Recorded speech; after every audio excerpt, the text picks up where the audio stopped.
Hello girlies and welcome back to Tuesday Talks. This week I wanted to talk about what exactly you should be eating before, after a workout, what I recommend and what I would probably avoid. So first things first, the body's most preferred source of energy is through carbohydrate consumption.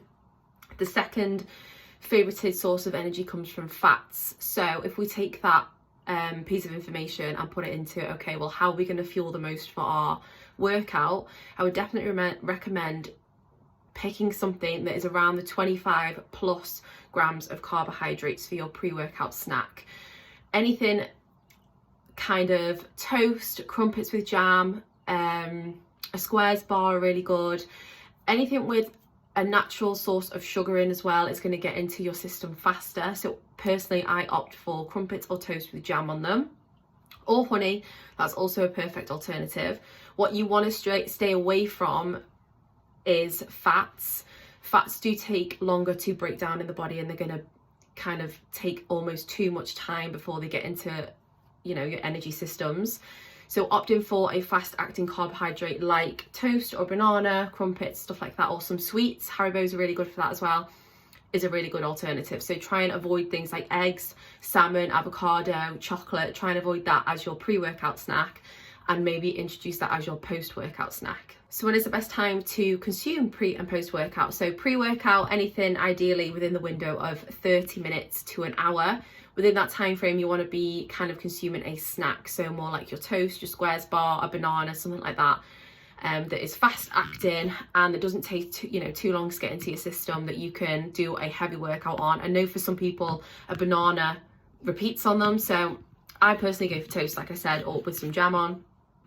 And if you're eating any longer than that, say within an hour plus, you want to be looking at a proper main meal. So a source of carbs, proteins and fats in there if you can, just to make sure that you're correctly fueled for your workout, so that in that hour to two before your session, you're still well fueled. Whereas something with a smaller amount of carbohydrate, grams of carbohydrates like a piece of toast, that's not going to stay in your system for an awful long time.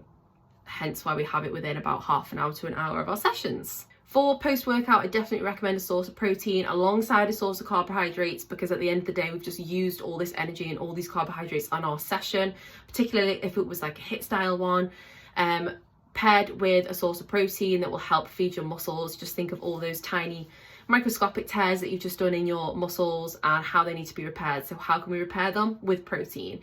So I would make a meal, say salmon with some rice, or a bagel with chicken or tuna or something like that. Obviously depending on when your next meal is, either opt for something smaller, so like some porridge or a protein shake or a protein bar paired with a piece of toast. Or if you wanted to go for more of a meal, if it was lunchtime or dinner time, I definitely say a really good large source of carbs with a large source of protein, and obviously getting your healthy fats in there for hormone production, healthy hormones and all of that. So that was very, very brief. It was a very generic roundup of what I recommend eating before and after a workout. It really is as basic as making sure you get your source of carbs in there before your session and a source of protein afterwards. Like I said, they can be as big or as small as you want them to be, but just making sure that you aim for that time frame. So a snack 30 minutes or an hour before, 30 minutes to an hour, or a main meal from an hour plus before your workout. So if you had lunch at 12 and then you're going to do your session at 1:30, 2, that's perfect. Post-workout, you want a source of protein with a source of carbs, or at least bare minimum a source of protein. So protein shake, protein bar, a yogurt, Baby Bells, anything like that. And then obviously your normal main meals. So I hope that helped. If anybody needs any more information on pre-post workout snacks or anything around nutrition, please don't hesitate to get in touch. That was a very quick Tuesday Talks, but I hope that was very to the point and quite simple. There's a lot of information out there that just is so hard to digest and so hard to understand. So I hope that was nice and simple, because it really is that simple. Source carbs before your session, source protein afterwards, and making sure you get a nice amount of healthy fats within your day as well for normal hormone regulation. As women, we need our healthy fats, so anything like eggs, salmon, avo, tuna, anything like that. So all right girlies, I'll see you next week on next week's Tuesday Talks.